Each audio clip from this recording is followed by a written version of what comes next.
Good morning, good morning, good morning, and thank you for joining me on another episode of the Roundtable Talk Show. I am your host, Sharifa Hardy, and I'm excited to be here with you today.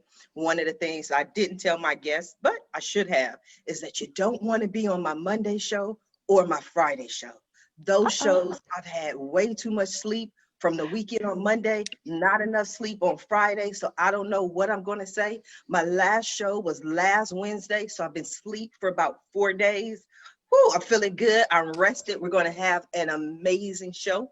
But before I go ahead and introduce today's guest, hey, I'm going to ask you what I always ask you to do, and that is to go out and be an evangelist for the Roundtable Talk Show. There's someone sitting around right now who needs to hear this information. They want to learn about being an entrepreneur, how to be successful in business, what's going on in marketing. This is information that we share on the Roundtable Talk Show, but we can only share it with your network if you share it with them, because we all know friends don't let friends miss out on the Roundtable Talk Show. So while you're sharing the show, I'm going to go ahead and introduce our very first guest.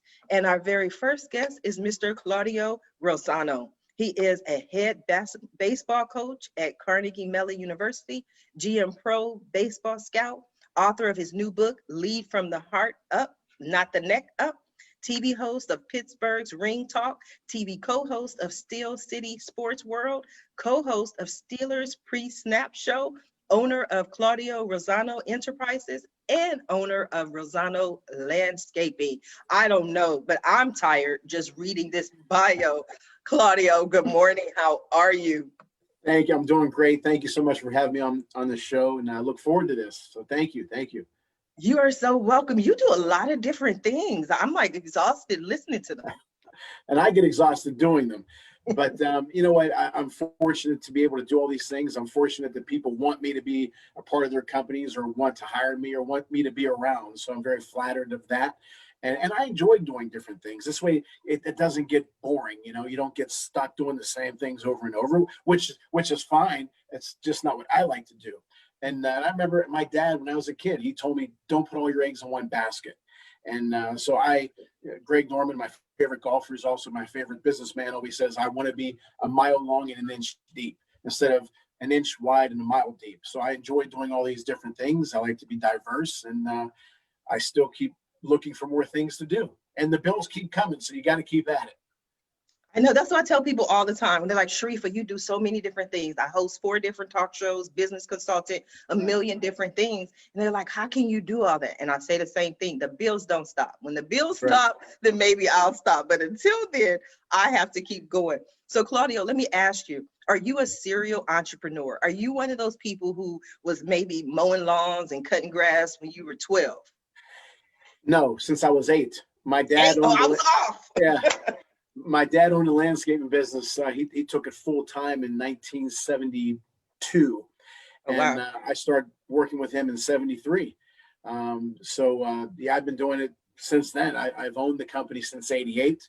And the baseball thing has always been my dream. So August 19th, 1973, I went to my very first Pittsburgh Pirate game as an 8-year-old. And I knew what I wanted to do with the rest of my life. And remember coming home from the game, and my uncle used to work at Three River Stadium where the Pirates and Steelers used to play. And right then and there, went into the stadium, and he took me around, and we went down to the locker rooms, and I saw these big guys who were the Pirates joking around, fooling around, talking to me. I didn't know who they were. Then I went onto the field by myself. There was nobody in the stadium but me and the grounds crew. And it was about 58,000 seats. And I just loved where I was, loved how I felt. Then this is all before the game even started. And then I came home, and I told my dad. My dad said, did you have a good time? I said, I did, but I know what I want to do with the rest of my life. He said, what's that? I said, I want to be in professional baseball. And both him and my mom said, if that's what you want to do, then we'll give you every opportunity in the world to make your dreams come true. And thank God things went the way they did. So I scout professionally. I coach at Carnegie Mellon. I scout for a company called the Global Scouting Bureau. And you mentioned all the other things I do, and I'm still looking to do more. I'm going to be doing some work with a company called 409 Leadership out of North Carolina. I'm going to be doing some other speaking and having impact on people, hopefully, with a guy named Dr. T out of Baltimore. So we're working on a project there. There's some other people who want me to do some shows with them, so we're working on that. And then you mentioned a couple shows that I do here in Pittsburgh with two great guys, Luther Dupree and Smoking Jim Frazier. We really work well together. They're great people. We're thinking about expanding our shows. So yeah, I mean, I'm and at the same time though, I'm also a husband and a father. So it is a balancing act, but I'm able to pull it off. I always say, how am I going to pull I always tell my wife, this is the last dish I'm going to spin. This is the last thing I'm going to do. But then I add something else to it. But I'm still able to spend a ton of time with my wife and daughter, which is incredibly important to me. And because she's 19, it flew by like the wind. So, and I've never missed one of her events. Even all the things that I do, I've never missed one of her events. Oh, and I'm working for an asphalt company, doing some marketing. So I'm going from baseball to lawn service to asphalt. And I may even do heart surgery before the end of the day. Who the hell knows? That's an extreme, you know what I mean? That's a kind of, a long one, but we'll see. I want to talk to you about briefly, lead from the heart up, not the neck up. What motivated you to write the book? Well, what motivated me to write the book is in 1993, I was coaching at Community College, Beaver County. And it was a back and forth. I was 27. It was a back and forth game. And we win the game. It was a regular season game. And I was exhausted, as I always am. And Vince Lombardi used to say the greatest feeling in the world is to lie exhausted in victory. The second greatest feeling in the world is to lie exhausted in defeat. I'm always exhausted. And my players were coming over to me, giving me high fives, hugging me, congratulating me, and all these nice things. I remember going back to my office. I couldn't get up to go take a shower. I was drained. And what hit me was, why is it that my players like me? Why is it that they listen to me? I'm not that much older than them. And it hit me that they know that I care and that I'm approachable. And as the years went on, I really began to develop a lot of good relationships with my players. And I seen that other coaches didn't have that. I saw other players telling me things that they really didn't enjoy where they were playing in all sports. They didn't enjoy where they were playing. They didn't enjoy the culture. They didn't enjoy going to practice. They didn't enjoy the coach.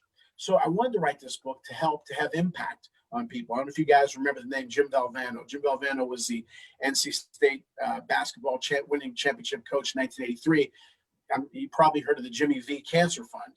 And he gave a great speech on ESPN, the Never Give Up speech. Well, Jimmy was a very good friend of mine who was very important to me in my life. And he used to say his favorite word in the English dictionary was the word impact.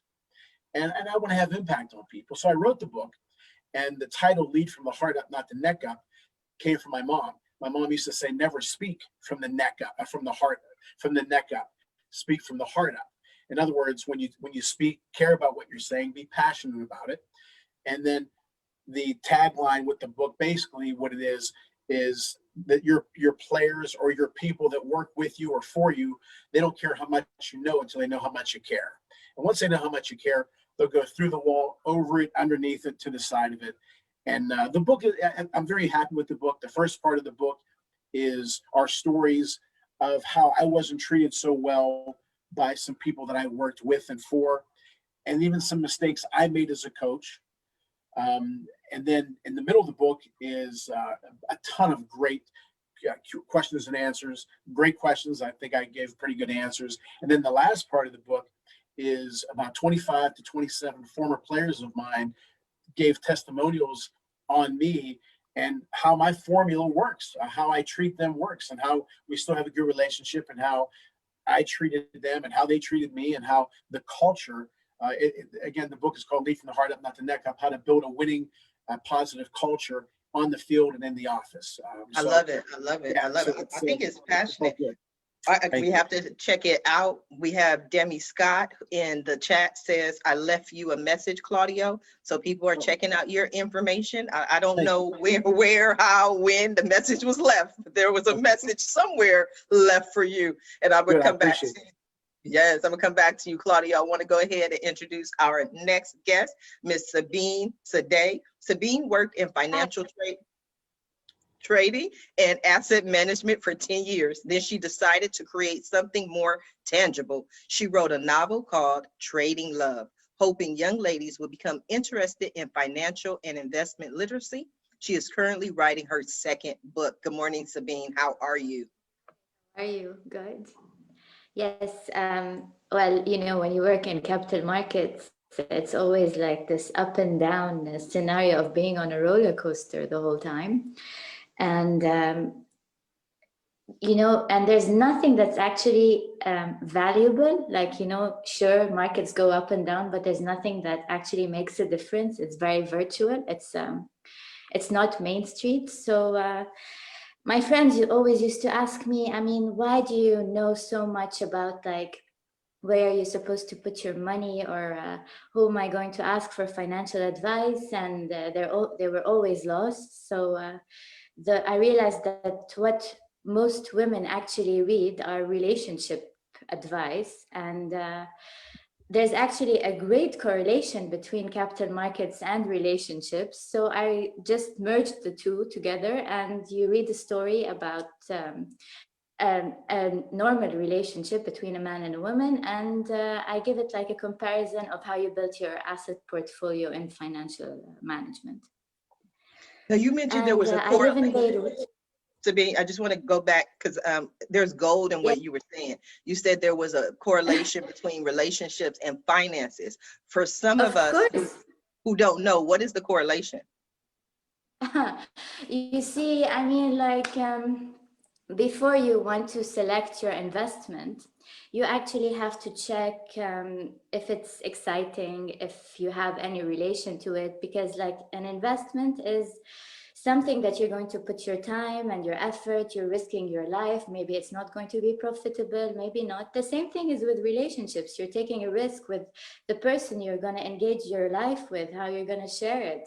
I mean, is it going to be profitable in the end for you? Are you going to put so much effort in this and it's going to be to no avail? So it's they're actually very, very similar. There are a lot of traits that are very similar. In addition to this, my generation, which is I'm 34, and most of us, like when we have our Friday happy hour drinks after work and we're discussing men, and like it's not very solid anymore to actually look at a man and say, oh my God, I want him more than just like for the evening, or I mean, we live in this world, no? I understand that completely. I understand that completely. You made it sound so pretty though, Sabine. She's like, just for the night. Okay, I got that.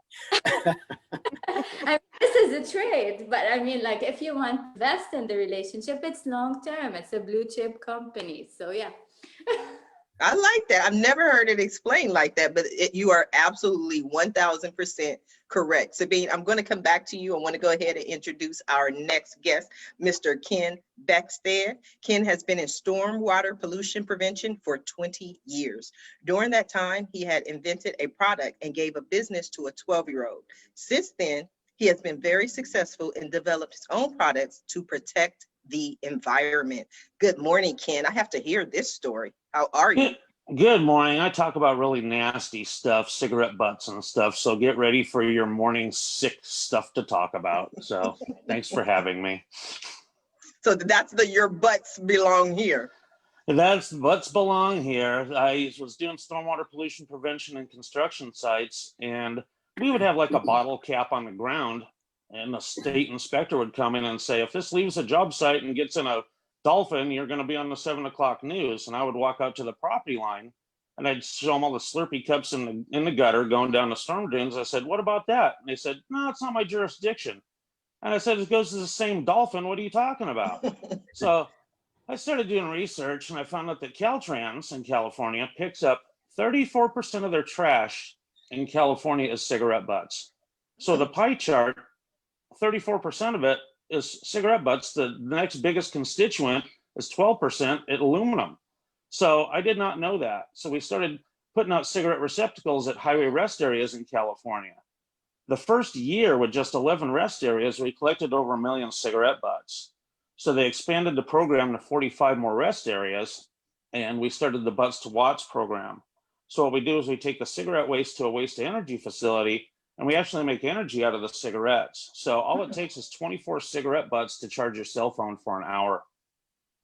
Wow, wow. That's interesting. I was going to actually take Your Butts Belong Here and apply it to the Roundtable Talk Show. Like every morning, your butt belongs in that seat, tuned in, listening to the show. And that's it. You got to tell people what they need to do. A lot of people don't know that cigarettes are the #1 littered item in the world. Cigarettes have 16,000 individual plastic fibers in each filter. So when we're talking ocean plastic pollution, what's the #1 littered item going into the ocean? Our cigarette butts. And then the microplastics get ingested by the little fish, the plankton, all that stuff, and it goes up our food chain. And I just read an article the other day where they're finding microplastics in the placentas of babies now. So if we can start stopping these microplastics from entering our environment, we're going to do a lot of good for a lot of upcoming generations. Let me just ask you this, Ken, because what I've been told, or the impression that I've been given, because I'm right here in Long Beach, California, is that the worst one is straws. That's why they took away the straws. You know, I've never heard anything about the butts or anything. It's the straws. You know what? Because of social media right now, they had a good video of pulling a straw out of the nose of a ocean turtle, and that was great PR, and it got the straw thing going. But what people don't understand is every nesting season, birds will take cigarette butts and nest with cigarette butts. They'll pull the paper off the filters. They'll go line their filters with cigarette butts, and baby birds are basically, they're hatched on a nicotine patch the size of their body. So the cigarettes have been the #1 littered item for quite some time at every beach cleanup. And now we face a new ocean plastic pollution problem with our PPE, our masks. They just did a beach cleanup a couple of weeks ago and pulled 61,000 masks off the beaches. Oh, wow. Now, if those beaches are already on the masks, I'm dyslexic. If the masks are already on the beaches, what's stopping one wave or two waves from just taking that plastic right into the ocean? And you have ocean plastic pollution happening on a wholesale basis right there in front of us. Now, those plastic particles that make great filter material are actually just the worst thing for the environment because they're already microplastics, and they will go right into our food chain with probably 2-3 days of exposure to UV light. Wow. You bring up a lot of excellent points, things I would never have thought of. But one of the things that I've noticed is when I walk out my door, all I see is masks on the ground, in the street, on the sidewalk. I'm like, okay. So you try to fix one problem and you create a completely new problem. Absolutely. And I'm writing an article right now for Waste Advantage magazine. Actually, it's already written. Waste Advantage magazine will have their new issue will be out on the 1st. And I address this. And what if you're throwing your used masks out in your trash and some homeless guy or disadvantaged person comes by and digs through your trash looking for recyclables? Now he just contacted your masks that are dirty. Now we're spreading pathogens that we don't even know how they're being spread. This virus is spreading so fast, we have to start looking at other transmission routes and start really being a little more diligent. The American truck driver right now is the most essential worker there is on the planet right now. Who's delivering our vaccines? Who's delivering our food? Who's delivering all our stuff for the stores? We wouldn't have gas at our gas stations without the American truck driver. I'm writing an article for 10-4 magazine right now, a trucking magazine, to help the truckers, to tell them when to exchange their PPE, when it's been used too long, what it's used for. There's a lot of people using these things that if you don't tell them the purpose, there's no incentive to use it. We need to teach people why to use this PPE, what it's for, and you'll have a lot more better compliance and disposal if you just educate the people. Yes, absolutely. Ken, now I'm going to come back to you. I want to go ahead and introduce our next guest, Miss Carma Spence. Carma is fiercely committed to helping entrepreneurs, small business owners, and mid-level executives write, publish, and market a nonfiction book based on the knowledge between their ears, even if they've never written before and are crazy busy. Oh, that sounds like me. She loves to help them unleash their voice and words so that they can create a fulfilling and meaningful legacy. Good morning, Carma. How are you? Good morning. I'm good. I'm impressed with all the information from my fellow guests. It's like, wow, that's interesting. Oh, that's interesting. I feel like Yeah, I love your background. It's just making me just feel festive. It's just like I was filling up, you know what I mean? Nice and yeah. rested. But all of a sudden it's just like, oh my God, that's just so festive. I love it. Well, I noticed I had some open Christmas gifts in the background, and it just looked messy. So this little frame kind of hides that. It is so cute. You're passionate about helping entrepreneurs and business owners. Why are you so passionate, Carma? Well, entrepreneurs and business owners have a message. And that's usually what they build their business around. And one of the best ways to get the word out about your message is to write a book. This is there it is. This is the last book I published, my 5th book, Public Speaking Superpowers. And so, I mean, like I said, I've written 5 books. I've gotten them published. Most of them are self-published. I have published through a publisher as well. I'm currently working on the launch of a 2nd edition of one of my earlier books. And I realized that in all the things I've been doing, I've been attracting people who want to write books because I love to write books and I love books and I love reading books and I review books and books are my thing. So I've recently, during this whole COVID pandemic, it gave me the time to kind of like sit back and go, okay, what do I really want to do in my business? And I realized that this is what I really want to do in my business. I want to help people write, publish, and market their books because that's what I've been geeking about since I was 4 years old. Since you were 4 years old? Yeah, that's when I first started like the dream of writing a book. I didn't publish my first book until I was in my 40s, so it took me a little while. But I've learned a lot of things through doing this so that other people don't have to wait 40 years to write their books. I'm a little jealous. Claudio's over here at 8. You're over here at 4. I'm just getting around to living my dream. Everybody has their own path and it's all good. It's all good. And you never know, like all the things you did that didn't pan out help you achieve the thing that does. Because in a way, I've been kind of a serial entrepreneur, although I didn't know it. Because I was trained, you go and you go to school and you get a job. And so I always thought that's what I needed to do. And yet all along, I had all these little mini side hustles and I'm like weird ones. Like my first one was my dad brought home some ditto paper, which really dates me. And I just created this little funky little newsletter because I was in elementary school at the time. And my father ran off a bunch of copies and I walked around the neighborhood and I was selling them for $0.25 and people go, oh, she's so cute. Here's $1. Here's $5. And then I spent it all in candy and got really in trouble. So you can't leave the kids alone. You got to help them through this process. And another time I made money, it was after a Sinbad movie had come out on television, and in the movie, a woman had a picture of an eye on her hand. So I started drawing an eye on my hand, and somebody said, "Hey, I'll pay you to do that to me." And next thing you know, I'm sitting at recess with lines of people wanting to pay me to draw an eye on their hand. So that you never know. That is what they commonly refer to as either a gift or karma. Your karma's coming back tenfold. I don't know. But we do have a question for you from our audience. Really? Awesome. What can someone do if they have writer's block? Writer's block, in a way, is a form of procrastination. Preach. There really isn't writer's block. It's just you don't want to write that thing right now. So what I do when I don't want to write that thing right now is I go write something else. So I usually have several projects going, or if that doesn't work, go do something else that just gets the energy out. Because sometimes you experience what you think is writer's block because your subconscious hasn't quite processed what the next words are going to be. And so go work out or go watch TV or go talk to your spouse or your kid or your cat. Do something else so that your subconscious can continue to process. Yes, excellent answer. I want to go over to Claudio real quick. What do you do when you have writer's block, Claudio? You know what? I didn't when I wrote the book because it was just life experiences. And I said at the outset of the book, it isn't going to be anything in order. It's just something pops into my head. A story pops into my head. And prior to actually starting to write a book, I listed all of the stories that I wanted to include in the book.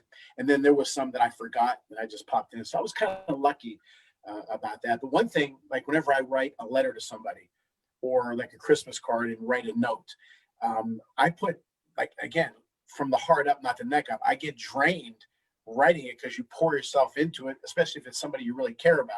So, and then like the next letter that I'm supposed to write, it's like I'm done, I'm spent, you know. So you can only pour in so much. So then I'd like Carma said, I'll wait a little bit, I'll go do something, then I'll come back to it. But as far as actual writer's block, I don't remember having writer's block because I was just basically writing things that actually happened. So it isn't like I had to come up with it in my mind and imagine or come up with a story. I just said what happened. And again, my heart wrote the book, not my fingertips. I just, whatever came out. Yes. So Carma, you mentioned that you didn't write your book into your 40s. So some The people, first book, yeah. the first book. So that's procrastination. That's writer's block. You know, some people wait 30, 40 years before they actually take that first step. Well, it wasn't that I wasn't working on books. I mean, I've got files and files and files, boxes of files of short stories and poetry and half-finished novels.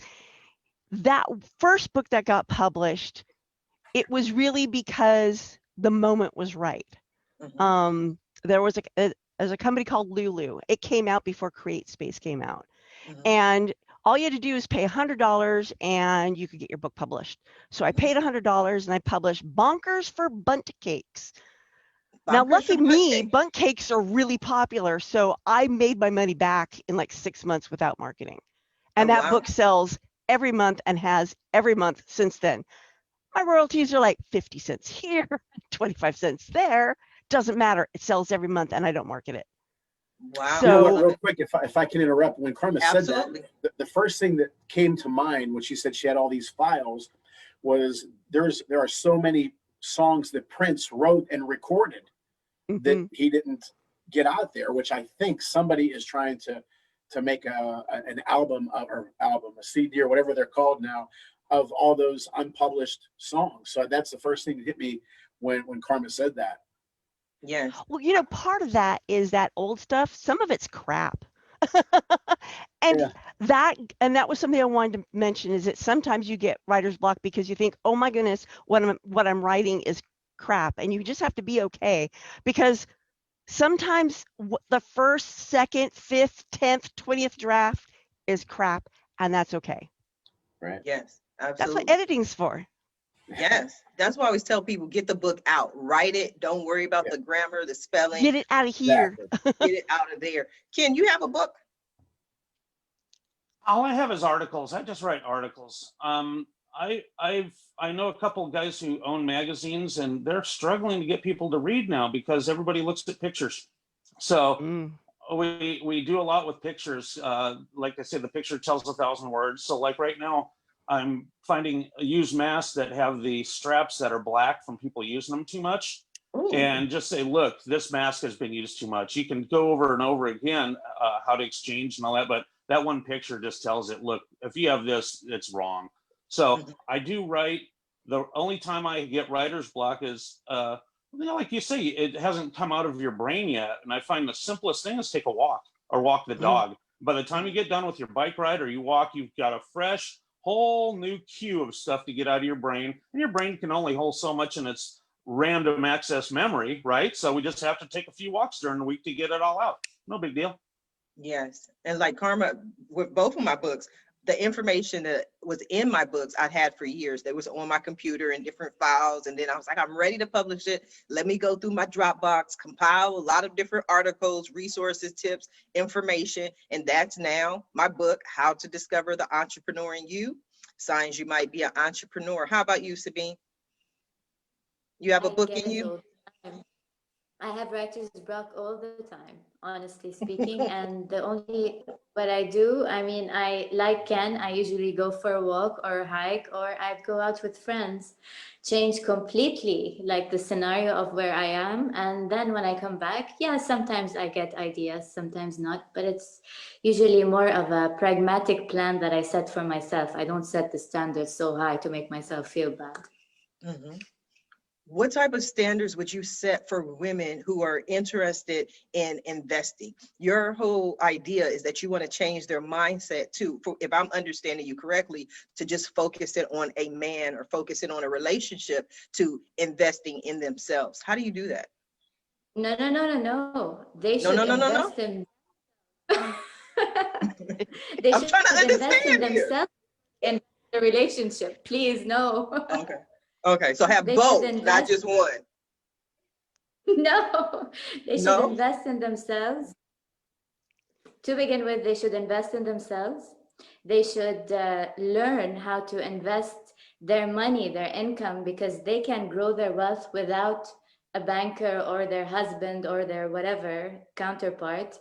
And third, yeah, I mean, they can actually use the way they're investing their money with the way they choose their partners in their life. It's a Mhm. very easy correlation. Mhm. But do you think, because I know you said no, no, no, no, no. So I want to make sure I'm clear. But do you Yeah. believe that women focus as much on finances and wealth management and building a legacy and generational wealth as we do on the relationship aspect? No, we actually focus more on seeking validation from other people, from pictures, from our friends, from our job. We don't seek validation from creating something for us, like, you know, how to make ourselves better. We have created like this balance sheet where what we own and what we owe is like such a massive, you know, burden on our shoulders. Like, get it off. You'll be much happier. How do you just get it off? I mean, your voice is just so sweet. You're just like, just get it off. Like, that's just, how do you just do that though? Well, the thing is, I mean, when you like, for example, when you go to university, you take your degree, you go, you get your job, and then you realize that the job you're employed in is not what you were expecting when you first graduated, because, you know, when you're 20, you want to conquer the world, and then when you're 30, you're like, oh my God, I didn't do it yet. Oh my God, I'm such a failure. No, it's not true. I mean, because, you know, over the time we accumulate assets and liabilities, and they're both part of us. So we shouldn't let our liabilities become more of a burden. We should choose, like, oh my God, I'm still alive. I have a mind I can create. It's a mind of our own. It's my own mind. Like, for example, the five of us here can tell the same story, the exact same one, in five different voices. So we all have something to say. We all have something to create. It's a never ending journey. Mhm. I definitely agree. When you And speak this of, is your asset. this is my, say it again. This is your asset, your mind, your heart, how you treat other people. These are all your assets. Yes, I agree. I want to go over to Claudio. You are doing a million different things. Sabine mentioned your voice, finding your voice. You're a co-host and host of talk shows. How easy was it for you to find your voice and step into that role? Again, it was pretty easy, to be honest with you. I mean, like my podcast, I've been fortunate enough to come across and be friends with a lot of former athletes that I looked up to. And as I said, become friends with them. So I wanted to interview them and have people know their stories, not just what they did in their respective sport, but how they got there and how they lived their lives and were able to be productive at the end, or in their second life, their second careers. So I was just always fascinated with that. I've always admired athletes, because I'm in the sporting world. I've always admired athletes who went on to do great things after their respective sport was over. So, but that was easy. And as far as the TV shows and the TV shows, I mean, I'm passionate about boxing, I'm passionate about sports, and the two guys that I mentioned, Luther Dupree and Smoking Jim Frazier, are fantastic guests and co-hosts and hosts and friends of mine, and we just have a lot of fun. So basically, we just let it fly. We may have a script, like for example, my podcast. I interviewed a few people. One guy's a former boxing. He's an icon. He's a boxing former number one heavyweight in the world, Jerry Cooney. I asked him one question and he ran with it. Okay. A friend of mine, Donnie Lalonde, is a former light heavyweight champ of the world. he has a great story. You ask him one question, he'll run with it. And then back to the TV shows. I host one of them. I ask them, hopefully, some good questions. And really, whenever I do any speaking, if people say, well, how was the speech? I think my content was good, but it's really up to the audience. If they interact, it's just like you, Sharifa. If you ask us a question, if you say, well, Claudio, tell us about your career. Well, I coach and I scout. And that's it. You know what I mean? It's like you're pulling teeth. You know, it's like you're waiting, you know, and our other guests on the show have been great today because they talk, they explain things. Okay. So it makes your job easy and it makes it good for the listener. But my voice was asking hopefully good questions that I wanted to know, questions that my friends or other people asked about these particular guests. And then as far as, like I said, the TV shows, like this is a big Steeler country, obviously here in Pittsburgh, and they have their questions and you hear all these different things. So really my voice, it's easy to come up with the questions. I think, again, if you are fake about it, if you are, again, not to be a dead horse, but if you do it from the neck up and they're fake questions or the same old questions, again, like Jerry Cooney, using him as an example, his big fight was in 1982 against Larry Holmes for the World Heavyweight Championship. Everybody knows what happened prior to the fight. They know what happened during the fight. Fine. And what we touched on it, but how did he get to that point? And then after the fight, how was his life? And that's what people don't know. So I try to ask questions that people don't know or that I don't know. So it's just a conversation is what it is. And I want to pull something out of them that maybe somebody else didn't pull out of them because you get asked the same old questions. So Yes. I try to do that. I understand completely. When I started individual interviews, one-on-one interviews, people will come and say, Sharifa, I don't know if I can talk for an hour. And I say, it'll be fine. We'll get through it. And an hour later, they're like, oh my God, it's over. It only felt like 10 minutes, right? And they say, well, Sharifa, you're a very great interviewer. And I'm like, okay, I'm humble and I accept that. I receive that. But it's more of me being naturally inquisitive. I'm just naturally nosy as hell. Like I love to find out what's going on with people. And so most people never have a platform to talk about themselves, what they feel, what they think, what's going on. And so if you give them a platform, most people would enjoy speaking for an hour. Ken seems like that kind of person. Ken seems like someone who is like, at first, I don't know. And then he opens up. And we found so much information that I would never have even dreamed of just by reading his bio. Have you ever heard that, Ken? Yeah, but I usually have information that nobody wants to hear. So talking about cigarette butts is like that. The commercial comes on with the dogs out in the snow. Nobody wants to talk about cigarette butts. So how you talk about it is you have to hit people where they live. Do they have children? Do they pay for cigarette butts to be removed from their property? Do we have fires started from cigarette butts? How much stormwater pollution do we have? Now we can actually make energy from the #1 littered item in the world. We can divert it from landfills and make renewable energy. If we're going to electric vehicles in 10 years, we're going to need every electron we can on those grids. And if we can divert the #1 littered item in the world from a landfill and make energy, I think we're making a step in the right direction. I would definitely agree. I had no idea this problem was so bad. People only see commercials about cigarettes as far as your lungs. That's what they always tell us, is the cigarettes will ruin your lungs and that's it. But none of the other dangers that you just mentioned. No, and the thing is, in 1998 alone, we discarded 176 million pounds of cigarette butts in America.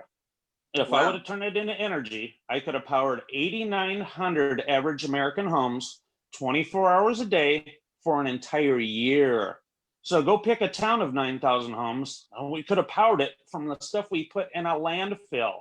So we have to start just realizing what we're doing, like with the mass of cigarette butts. And it's not too late. We can make energy and we can do a great amount of things. But once we bury them in a landfill, that's not really a good thing for somebody else to have to dig it up in the future generations and have to deal with it. So we're trying to actually like be a Boy Scout and leave it better than when you found it. Well, speaking of leaving it better than how you found it, with the push, on not smoking. I have so many people I know who have quit, or it's not as common. In the workplace, everybody used to go outside for a cigarette break. I don't even, we're in COVID, but you don't see that really anymore. So has anything changed with the cigarette butts? Are there less? When you say you're a great interviewer, you haven't even touched on it yet, okay? You are better than you know. When things are going normal, people don't drink and smoke a lot. When things are going bad or really good, people drink and smoke a lot, okay? Now go outside of a hospital right now and tell me that there's no cigarette butts sitting around outside of a hospital, okay? You have to go to where the stress is. So what we do is we put stuff at transition points, bus stops, Uber stops, airports. The San Jose airport, just by putting our barrels out there and collecting cigarette butts, we've recovered a megawatt of energy from cigarette butts that would have gone in the landfill. So you just have to open these conversations. And now guess what? Every time a plane lands, it leaves 1.5 pounds of rubber on the tarmac. I can make energy out of the skid marks that are being left on the airport runways as well. So there's energy and resources all around us. A pollutant is just a resource that's in the wrong place at the wrong time. If I take a ton of lead and dump it out in the river, I'm going to jail. If I take that same ton of lead and I take it to Exide Batteries, they're going to cut me a check. So it's all about knowing what belongs where at what time. Powerful, powerful. Now, Claudio, we had a question from you from one of the audience. The question is, have you covered athletes that have suffered various medical conditions? Have I covered them? Yes. Have you interviewed them? Oh, interviewed.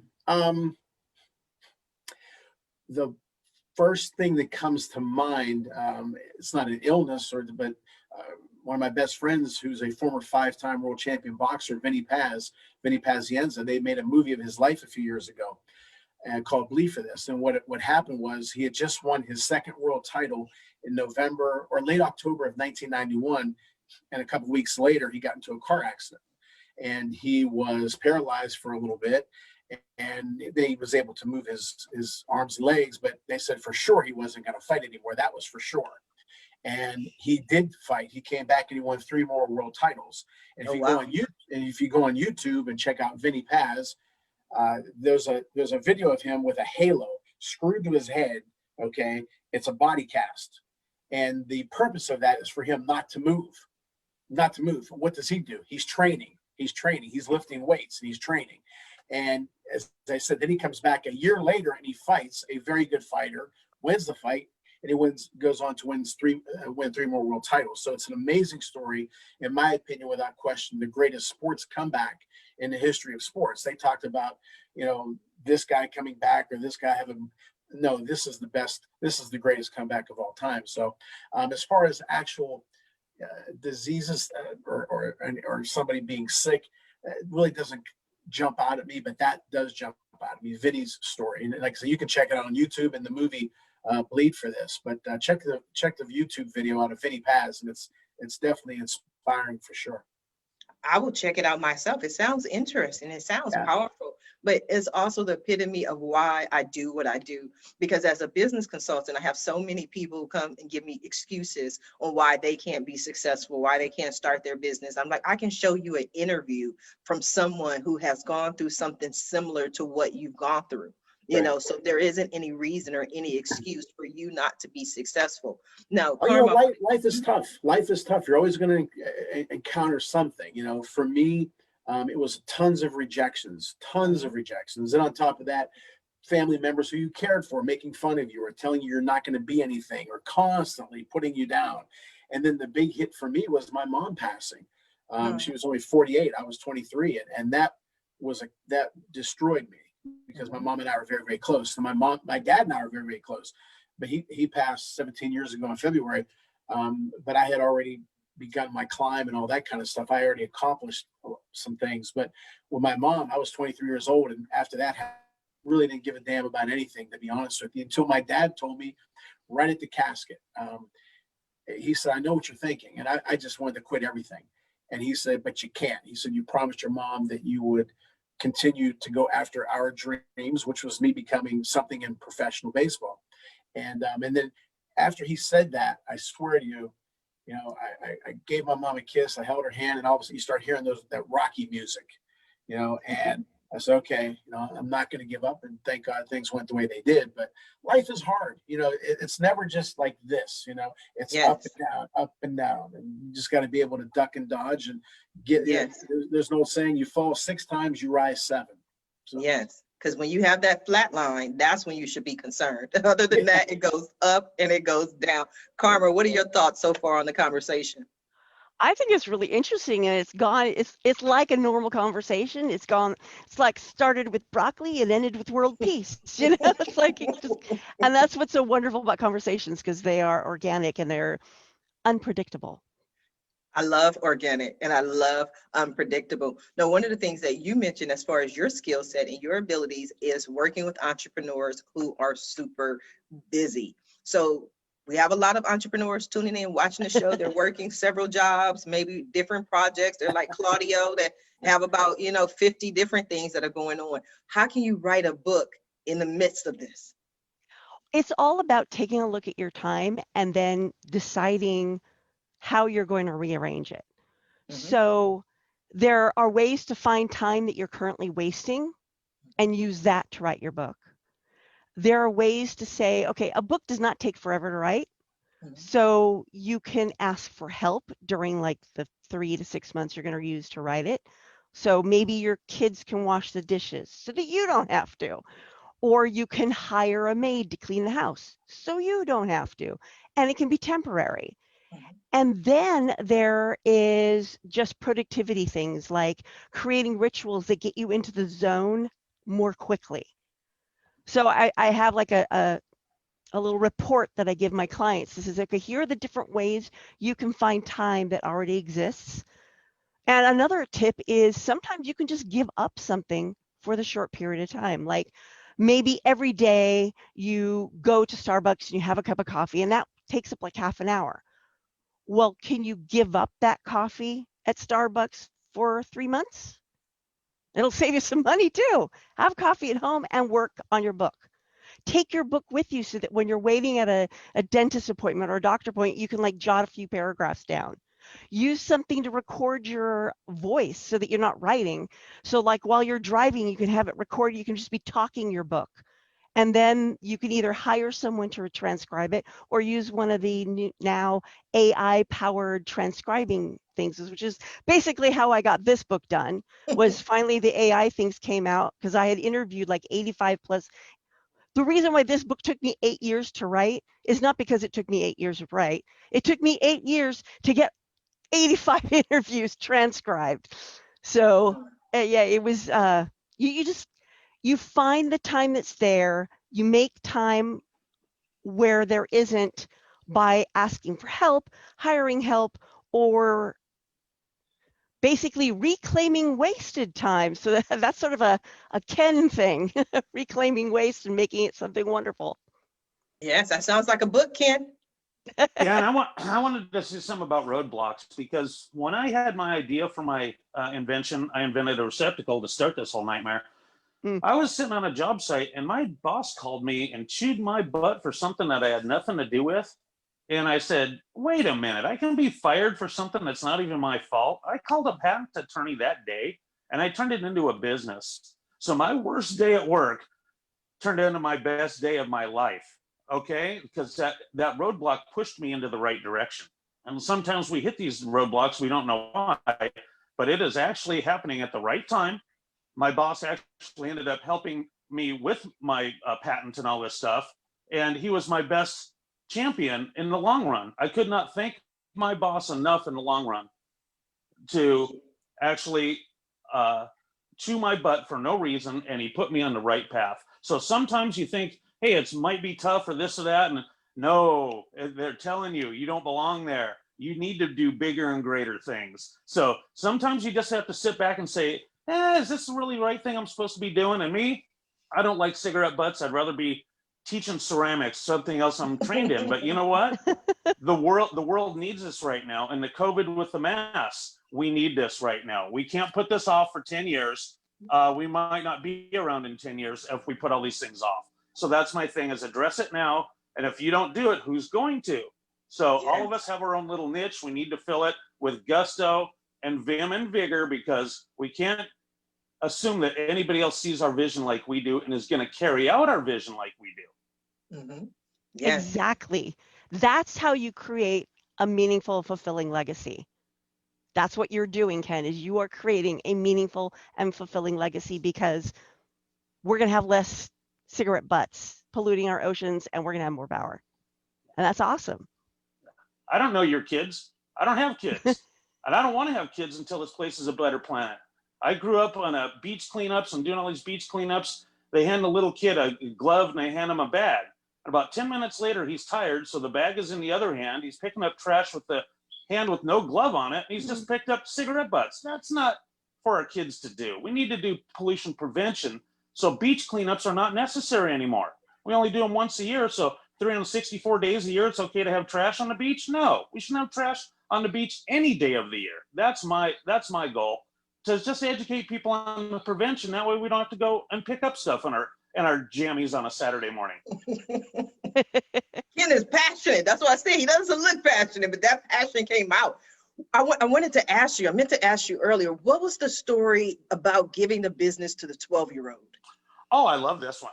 So in Oceanside, where I lived, we got fined for letting dirty water leave our property and go down a storm drain. So I had a jet ski at the time, and every time I'd wash it off, it was a potential violation.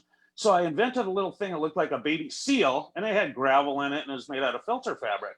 And I'd rinse off my jet ski through this little filter, and my neighbors kept slowing down and looking at me.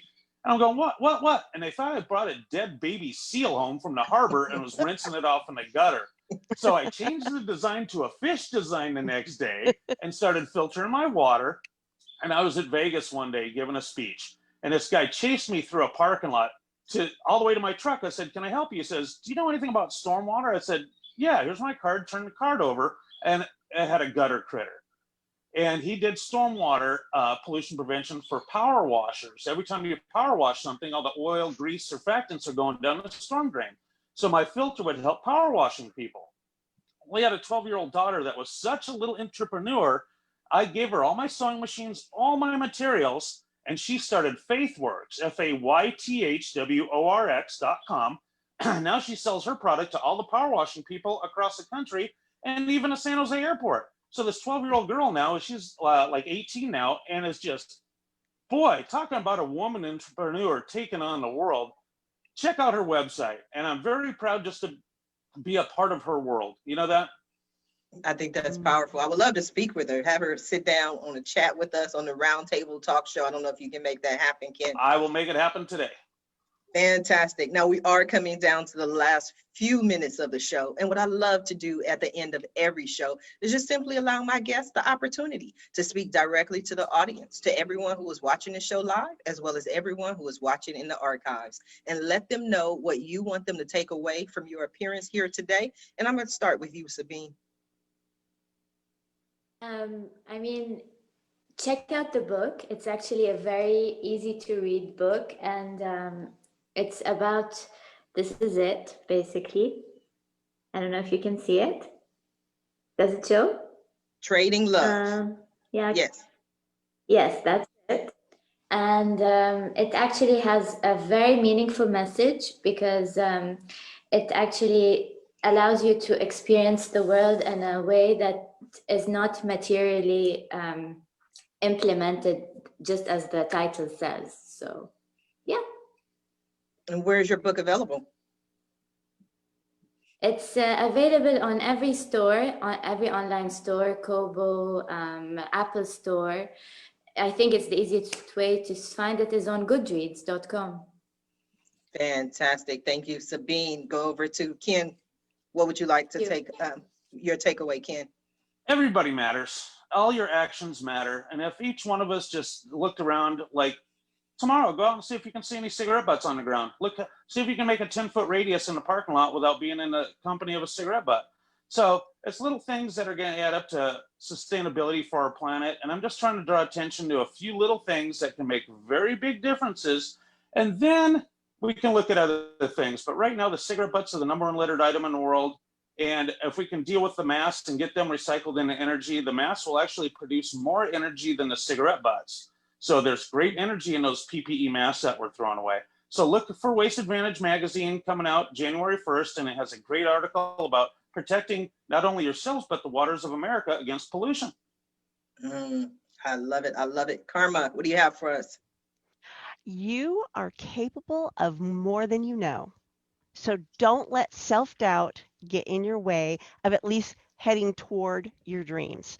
And you can check out my website at carmaspence.com. There's a lot of mindset content there, as well as if you decide that one of your dreams is to get the thoughts in your head out and into a book and into readers' hands, give me a call. Have you seen an increase in authors during this time frame? I think so. Yeah. More people are either taking the time to start writing their book or start thinking about writing their book, or to take the book they've been writing for the past 10 years to the next step, publishing. Oh, wow. Wow. Thank you, Carma. Claudio, what do you have for us? First of all, I really enjoyed being on the show. You had some great guests on that are going to have a lot of impact on people who listen to it. So congratulations to all three of you. And Sharifa, you do a great job, and I'm honored to be on your show. First of all, my book, Lead from the Heart Up, Not the Neck Up. You can get it on my website, claudioreilsono.com, my publisher, johnmelvinpublishing.com, and Amazon, and all the online Barnes & Noble, on all the online stores. But what I'd like for everybody to take away today, I mentioned August 19th, 1973. I was 8 years old. That day, as I said, was my first baseball game ever. The starting pitcher, his name was Jim Rooker. Jim and I are very good friends to this day. We played some celebrity golf tournaments together. He's done some scouting events for our scouting company. The first baseman's name was Al Oliver. Al Oliver and I were inducted into a Hall of Fame together a few years ago. The second baseman's name was Rennie Stennett. He invited me to the 1979 Pirate World Series reunion banquet last year at PNC Park, the World Championship reunion. The left fielder's name was Willie Stargell. And I was fortunate enough to win a Willie Stargell Lifetime Achievement Award. What I'm saying is, if you'd have told me those things when I was 8 years old, say, Claudio, come here, see that guy over there, see that all these things are going to happen to you down the road. You're crazy, because these guys were bigger than life to me, right? And I look back at a lot of things that have happened in my life, and the reason why I mention those things were, I tell people things can happen in life. Okay, if you work hard, you believe in yourself, things can happen. There's nothing special about me that those things happened. Okay, if you'd have told me back then that these things would happen, I say, you're crazy. But they did happen. As I said, things can happen. And I have a great wife, a great daughter, and I had great parents. There's an old Italian saying, if you ever see a turtle on top of a fence post, you know he didn't get there alone. So I've been very fortunate. I like that. Thank you. I have a good family.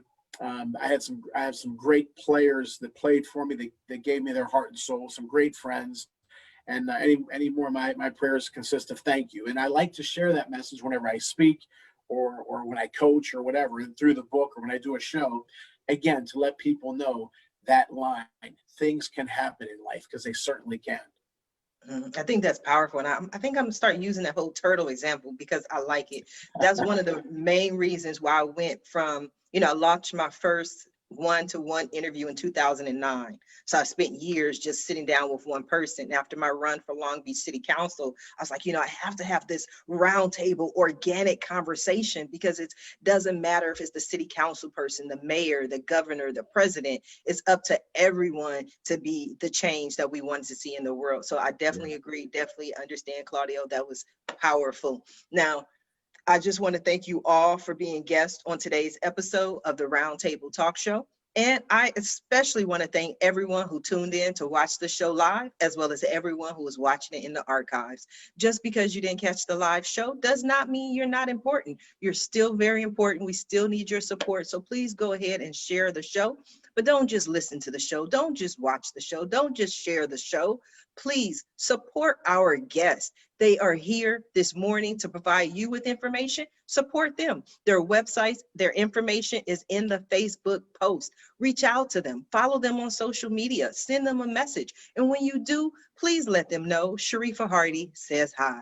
Now, if you're interested in more ways that I can help your business, or maybe you want to pick up your tickets to my New Year, New You 2-day teleconference, which is tomorrow. So today, go ahead and grab your tickets. It's December 29th and 30th. Oh, we're going to have a lot of fun. Or maybe you want to be a guest on the Roundtable Talk Show. Please visit my website at AskSharifa.com. Until tomorrow morning, everyone have a safe and a blessed day. Bye now.